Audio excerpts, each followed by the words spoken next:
안녕하십니까. 신의균의 국방TV 시큐리티 뉴스입니다. 김정은이가 자신이 통수권자로 있는 군대, 인민군대에 겁이 나서 못 가는 것 같습니다. 김정은이가 군대에 완전히 쫄아버리던데 그 쫄은 상황 알려드리고 왜 쫄았는지 말씀을 드리도록 하겠습니다. 그리고 또 국제정세가 좀 흥미로운 게 있는데요. 이 반중 봉기가 드디어 일어나기 시작했습니다. 전 세계 중국이 굉장히 많은 투자를 하고 어떤 그 친중 정권을 만들기 위해서 노력을 여러 군데서 많이 했는데 반중 봉기가 일어났는데 이게 반중을 향한 큰 횃불로 번지기를 기대하고요. 우크라이나에서 러시아가 4세대 전쟁 수행하려다가 들켜버렸습니다. 보겠습니다. 러시아가 전형적인 4세대 전쟁 형태로 우크라이나의 체제 전복을 꾀하고 있는 모양새입니다. 우크라이나 정보 당국이 12월 1일 새벽으로 계획되었던 군부 친러 세력의 쿠데타 기도를 적발했다는 소식입니다. 우크라이나 군부에서 러시아의 자금과 지원을 받은 반역 세력들이 볼로디미르 젤렌스키 대통령의 반기를 들고 오는 12월 1일 수도 키예프에서 쿠데타를 일으키려고 준비하다가 적발되었다고 폴리티코가 현지 시각 11월 27일 보도했습니다. 폴리티코는 26일 젤렌스키 대통령의 특별 기자회견 사실을 보도하면서 정보부가 12월 1일에서 2일 사이 러시아의 지원을 받아 실행에 옮겨질 예정이던 군부 쿠데타 계획을 잡아냈다라며 현재 관련자들을 체포해 조사 중이며 군 밖의 지원 세력들도 조사 중이다라고 전했습니다. 이번 쿠데타는 우크라이나 군부 내부에서 러시아에 동조하고 젤렌스키 대통령에 반대하는 일부 세력이 우크라이나 최고의 재벌 중의 하나인 리나트 아크메도프와 러시아의 배후 지원을 받아 수도인 키예프를 점령하는 시나리오로 계획되었는데요. 우크라이나 정부 당국은 러시아와 우크라이나군 용의자들, 아크메도프 회장의 쿠데타 모의 음성 파일을 확보해서 물증을 잡고 추가 정보를 조사 중인 것으로 전해졌습니다. 이와 관련해 젤렌스키 대통령은 러시아의 블라디미르 푸틴 대통령에게 공개 메시지를 보내 당신이 나를 쿠데타를 통해 몰아내려 했지만 실패했다 라며 그럼에도 불구하고 우리는 대화할 준비가 되어 있다. 만약 당신이 회담을 원하지 않는다면 전화 통화라도 해서 이 문제를 이야기하자 라며 러시아의 쿠데타 배후 조정 문제에 대해 푸틴에게 직접 따질 것이라고 밝혔습니다. 현재 러시아는 우크라이나 국경 지역에 10만여 명에 달하는 병력을 집결시켜 놓고 언제든 침공 가능한 상태를 유지하고 있는데요. 외부의 적보다 내부의 적이 더 무섭다는 진리를 보여준 이번 사건, 남의 일만은 아닌 것 같습니다. 정말 우리가 역사 속에서 다 봤죠. 난공불락의 성이 무너지는 것은 결국 다 내부에서 반란이 일어나고 내부에서 외부의 적과 동조하고 하는 그런 세력들 때문에 난공불락의 성이 무너져 왔었죠. 고구려도 마찬가지 아니었겠습니까? 남성이가 이 당나라에 협조를 하면서 그렇게 고구려가 허망하게 무너져 버렸죠. 그런 상황에서 이 우크라이나도 지금 나토의 관심 또 지원 이런 것들을 받으면서 러시아와 대치하고 있는데 여기에서 지금 쿠데타가 일어나서 열어줘 버리면은 끝나는 것이죠. 그리고 친러 정권이 들어와서 또 국민투표해서 또 부정선거하고 그렇게 해서 러시아와 통합투표하고 이렇게 해서 그냥 러시아로 우리 들어가자 라고 하면 끝나는 겁니다. 그걸 아마 러시아가 획책하려고 했던 것 같은데 지금 나토 함대가 동지중해로 들어오고 흑해로 들어오고 하는 이런 그런 무력 시위 그리고 이 캐나다군, 영국군이 우크라이나로 파병 오는 이런 상황 이런 여러 가지가 있을 때 직접적으로 군사적 공격을 하는 것은 좀 부담스럽다라는 생각이 있었는지 이런 이 쿠데타를 지원했던 것 같습니다. 그래서 여기 이제 기업인이 지금 같이 가담이 되어 있는데 이 기업인은 에너지 기업인데 러시아의 천연가스를 받아서 이렇게 중개하고 하는 그런 에너지 기업인 것 같아요. 그러다 보니까 친러가 되면 상당히 많은 경제적 부를 담보할 수 있는 이런 상황인 것 같습니다. 그래서 이자가 군부에 돈을 대고 그래서 이제 친러 군부 세력들이 12월 1일 거사를 하려고 하다가 그게 이제 들켜버렸는데 그래서 젤렌스키 대통령이 푸틴에게 전화 하면 안 받겠죠. 그래서 공개 메시지를 보내서 통화하자. 나 좀 따질 거 있다. 이렇게 나왔는데 아무튼 우크라이나가 이 러시아로부터 나라를 제대로 잘 지켜 나가길 바라고 이런 4세대 전쟁 결국 지금 우크라이나만의 이야기냐? 아니죠. 우리나라에서도 지금 진행되고 있는 이런 친북주의자들 또는 사회주의자들, 공산 사회주의자들, 좌파 세력들, 그리고 자신들이 좌파인 것은 알겠는데 자기가 공산 사회주의라는 것을 인정하기 싫은 사람들 세뇌됐기 때문에 그런 사람들이 계속 세력을 확장해 가면서 하고 있는 이 행위가 결국은 중국이나 북한의 4세대 전쟁의 일환, 장기전의 일환이 아닌가라는 생각도 들고, 그래서 좌파 여러분 정신 차리십시오. 당신들의 조국이 어딘지, 북한인지 중국인지, 만약에 당신들의 조국이 대한민국이라고 생각되면 다시 한번 자신을 돌아보기를 바랍니다. 4세대 전쟁에 당하고 있는 겁니다. 두 번째입니다. 인구 70만에 불과한 남태평양의 작은 섬나라 솔로몬 제도가 친중 총리의 퇴진을 요구하는 전국적 시위로 극심한 정정불안 상황에 휩싸였습니다. 우리나라보다 교육 수준이 훨씬 떨어지는 나라지만 자유민주주의와 정의가 무엇인지 아는 솔로몬 제도의 주민들 참 대단한 것 같습니다. 남태평양의 작은 섬나라이자 영연방 국가지만 최근 머네시 소가바레 총리의 노골적인 친중 행보로 정치적 불안이 커지던 솔로몬 제도 전역에서 반중 시위가 벌어져 전국이 그야말로 아수라장이 되고 있다고 워싱턴 포스트가 현지 시각 11월 27일 보도했습니다. 인구 70만 명으로 약 1000여 개의 크고 작은 섬으로 구성된 솔로몬 제도는 호주에서 북동쪽으로 2200km 떨어진 곳에 있는 섬나라인데요. 태평양 전쟁 당시 격전지였던 과달카날 섬이 있는 이곳은 전후 반세기 넘게 평화를 누려왔던 조용한 섬나라였지만 총리의 친중 행보가 시작되며 문제가 불거지기 시작했습니다. 솔로몬 제도는 30년 넘게 대만과 수교하며 대만으로부터 적지 않은 경제 지원을 받았던 나라인데요. 지난 2019년 소가바레 총리가 정치권이나 국민들과의 상의 없이 일방적으로 대만과의 단교를 선언하고 중국과 외교 관계를 맺은 뒤 중국의 1대1로에 적극 참여하며 차이나머니를 유치하겠다고 밝히면서 대만과 밀접한 관계를 맺어왔던 각 섬의 주민들은 소가바레 총리가 중국의 검은 돈을 먹고 친중 행보로 돌아섰다며 크게 반발했습니다. 솔로몬 제도의 가장 큰 섬이자 가장 많은 주민들이 사는 말레타이 섬을 시작으로 확산된 반정부 시위는 수도가 있는 과달카날까지 확산됐는데요. 솔로몬 국민들은 정부가 중국에서 돈을 들여와 자원을 친정부 성향 부족에게만 나눠주는 등 주민 길들이기를 하고 있다라며 친중 정책 청산과 총리 퇴진을 요구하며 전국적인 시위를 벌이고 차이나타운을 불태우는 등 강력한 반중 행동에 나섰습니다.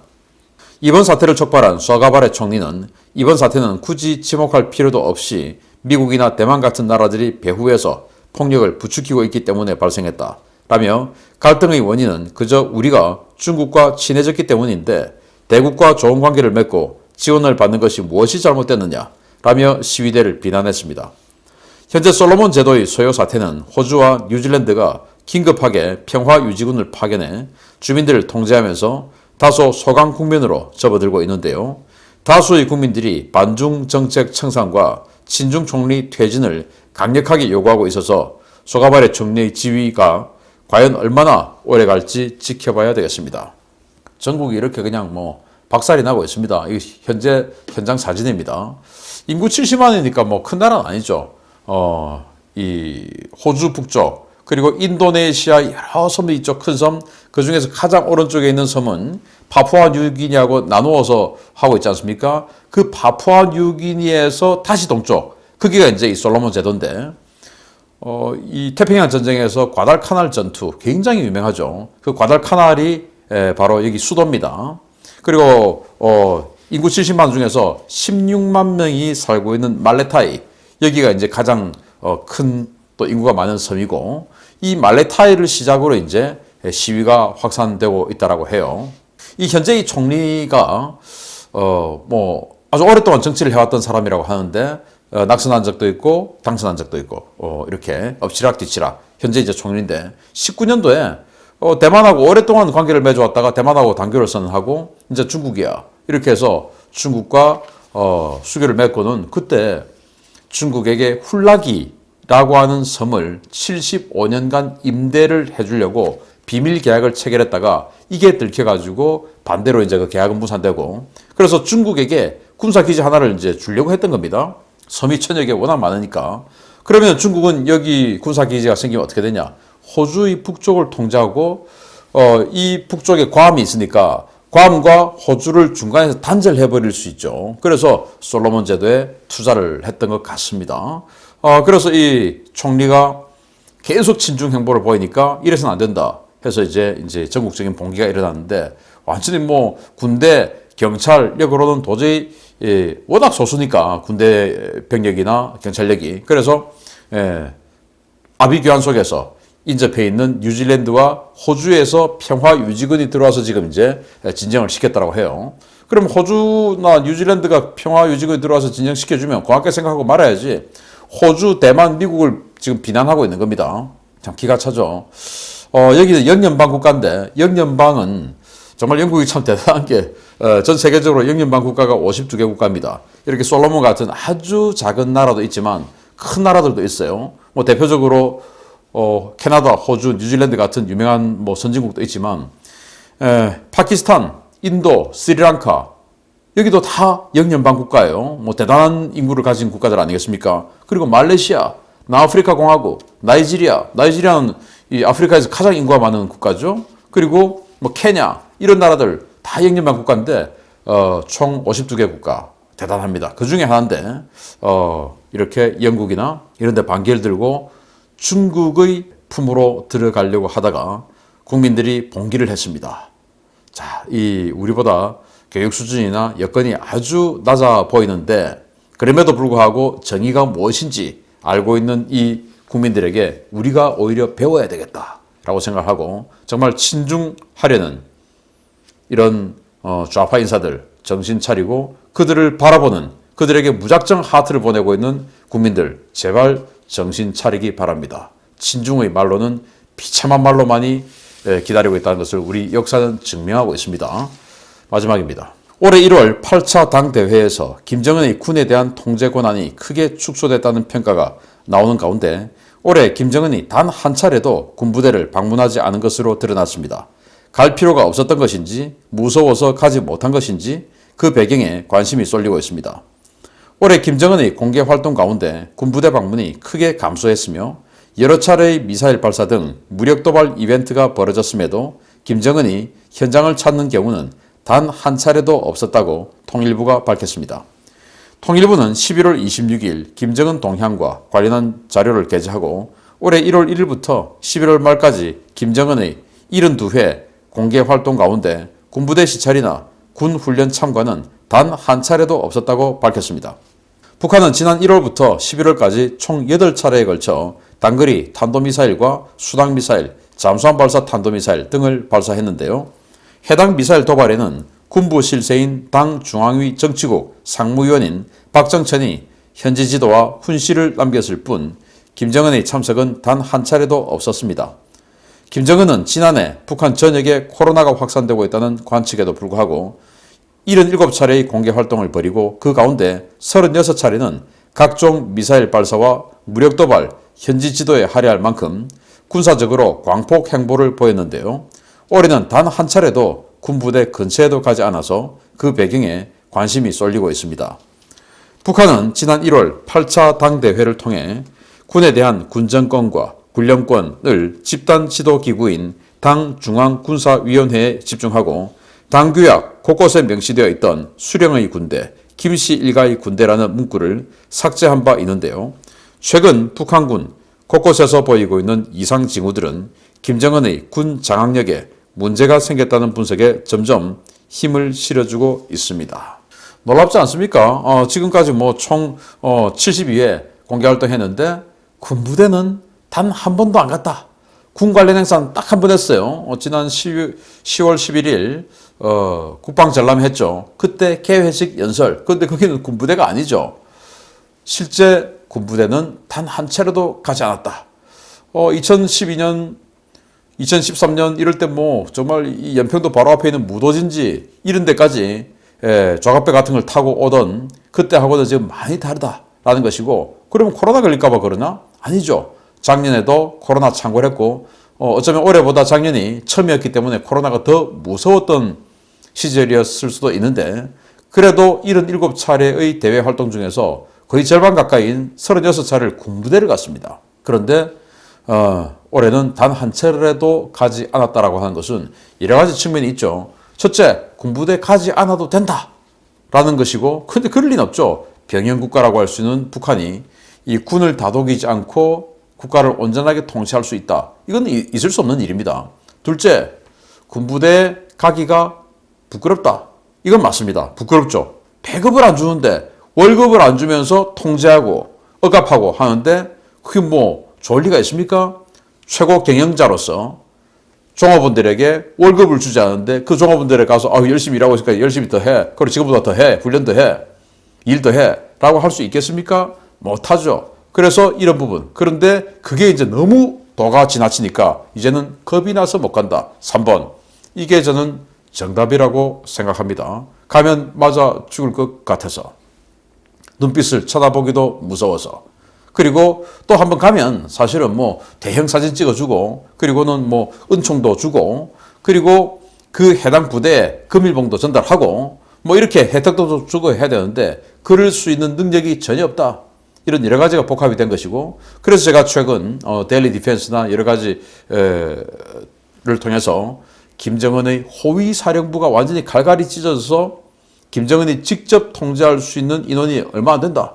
12만 호위 사령부 병력 중에서 그냥 김정은은 그냥 자기 근접 호위하는 이 정도밖에 안 된다. 그래서 김정은의 무력은 거의 없다라는 것을 알려드렸고 그 다음에 보위국, 이 보위성 그리고 우리로 지금 국정원 같은 이런 보위성이 그 중에서도 또 군을 통제하는 군 방첩정보기관이라고 할 수 있는 보위국, 우리로 지금 기무사령부, 군사안보지원사령부 이런 데죠. 거기도 지금 완전히 그냥 돌아섰다. 왜? 배급을 안 주고 배급을 안 주면 그래도 알아서 좀 먹고 살아라 하고 부정이나 비리나 이런 거 눈 감아줄만 한데 그것을 때려잡는다. 그러니 여기는 비리로 이익으로 이루어진 그런 계약 관계인데 이익을 주지 않으니 내가 여기에 반대급부인 충성을 바칠 이유가 사라진 것이죠. 그러니까 보위국도 떨어져 나갔다. 그리고 뭐 다른 일선 부대들은 더 말할 나위가 없고 그러니까 이 군부대에 겁이 나서 못 간다라는 말이 사실일 것 같습니다. 그 겁은 코로나 겁이 아니라 맞아 죽을까 봐 라는 것입니다. 또 이 최근에 김여정을 암행의사로 공식 임명을 해서 아무데나 가서 이 후방 군수 지원하는 거, 또 이 군납업자들하고 계약한 거 이거 다 뒤져볼 수 있게끔 최고사령관 김정은의 이름으로 명령을 내렸다. 그러면 이제 그 해당 군부대들 정말 살기 위해서 노력해왔던 그 비리들 다 들키는데 비리는 잡아내야죠. 그러나 제가 거듭 말씀드리지만 살 수 있는 여건을 보장해주고 비리를 잡아야 되는데 살 수 있는 여건은 전혀 주지 않은 상태에서 비리를 잡아낸다. 이러면 나 제발 죽여주세요. 또는 나를 싫어해주세요. 라고 하는 것밖에 안 된다. 그래서 8차 당규약에 김정일, 김일성 군대, 수령의 군대, 뭐 또 수령을 혁명 수뇌부를 결사옹위하는 군대 이런 말 다 사라졌어요. 그 말은 이제 백두혈통이 아닌 다른 누군가가 권력을 잡아가고 있다. 집단 지도 체제 중에서 지금 경쟁하고 있다. 라는 거 아니겠습니까? 어디 감히 김정은이가 없는데 다른 자가 가서 현장에서 미사일 발사 잘했다고 훈시하고 앞으로 이런 식으로 전략군을 세팅해 라는 그런 훈시를 할 수가 있고 그걸 또 어디 감히 조선중앙통신과 노동신문에서 보도를 해줄 수가 있습니까? 말이 안 되죠. 그리고 제가 항상 말씀드리지만 노동신문에서 이제 김정은이 1호 기사가 아니에요. 저 구석에 처박히고 이제 이런 상황. 김정은의 위상은 많이 떨어졌다. 앞으로 이제 몇 년 안 남았다라고 하는 것을 이번 사태를 통해서 볼 수 있습니다. 마치겠습니다. 감사합니다.